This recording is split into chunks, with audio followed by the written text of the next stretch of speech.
brīnišķīga lieta, kas ir dzintaram, tas ir to, ka viņš brīnišķīgi skaisti uzliesmo.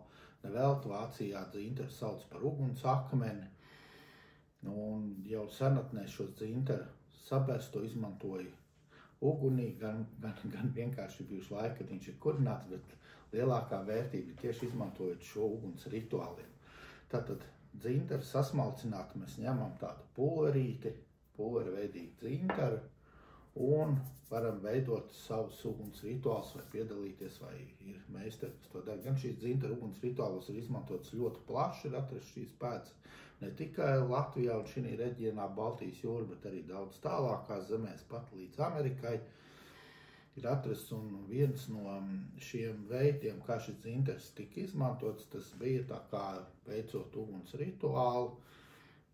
Dzintaru paņem labajā rokā un sildot šo dzintaru, izsaka savu lielo domu, savu novēlējumu un iemetot dzintaru ugunī, lai šis aiziet visā visumā. Un jūsu vēlme tiek uzklausīt visuma dzīvēs un atsūtīts jūsu pieprasījums. Tālāk es vēl gribētu teikt, viens tāds sens rituāls, par ko es gribētu pateikt, būtu sevi iecentrēšana mūsu visumā. Tas ir tāds interesants uguns rituāls, ko jūs varat veikt viens, varat veikt kolektīvi.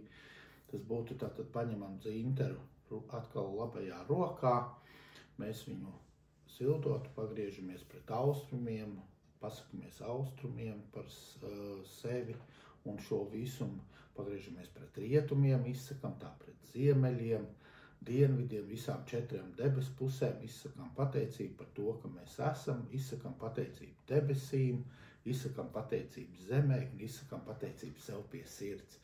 Tad, kad mēs esam visu šo rituālu veikuši, mēs varam šo dzintaru atkal iedot ugunī, lai mūs iecentrē šajā zemē, iezemē, ieliek mūs tādā aplī, tādā centrā, ka mēs esam šīs zemes visuma centrs. Jo katrs mēs šeit, cilvēks, katra dzīva būtne ir savs centrs uz šīs zemes. Vēl viens tā interesants, vēl kas tagad ir ļoti populārs, kuru kļuvis arī pēdējos 10 gadus, tas ir dzintaru izmantot gāzu mičošanas rituālos, tad vakarā jaunais pāris viens otram vēlot vēlmes, šo dzintaru atkal rokā sasild un palaiž ugunīm, kā arī viesi, kuri var arī šo dzintaru metot ugunī, var ļoti skaisti teikt jaunajiem novēlējumu un tādā veidā uzturot un bagātinot, stiprinot jauno pāri. Tas šodien ir ļoti populārs un to izmanto jau gandrīz katras otrās kāzas, kur es jau dzirdu, ka visur tiek izmantots šīs dzintaras uguns rituāliem.